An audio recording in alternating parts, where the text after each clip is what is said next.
атасыңбы? Бүтөт азыр. Красота требует жертв дегендей, ийне сайдырган процедуралардан корконуман өзүмдүн ордума күйөөмдү Кореядагы эң белгилүү процедуралардын бирине алып бардым.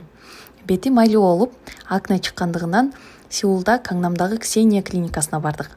Башында консультация алып, адегенде ооруну басуучу крем сыйпашып, анан Потенза деген микроийне лазер процедурасын жасашты.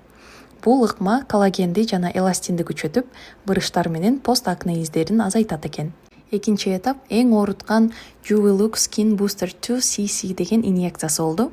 Ой оорутат экен, күйөөмдү эркелетип, жада калса колун кармап соротуп турдум. Дагы жакшы өзүмө кылдырткан жокмун. Өзүм мындай чыдай алмаган эмес окшойм да. Гиалурон кислотасы терини нымдап, жашартып, жылмакай кылат экен. Ийнеден кийин ультратыбыштык терапия, маска жана крем менен тынчтандырып беришти. Бети ошол эле күнү кечинде базылып калды. Эми бул процедуралардын натыйжасы 2-3 жумадан кийин билинет экен. Буюрса, күйөөм Корей айдолдордукундай болуп, бети жаркырап, мындан дагы сулуу болуп кетет окшойт деп жатам. Суп-сулуу. Өзүм тандагам да.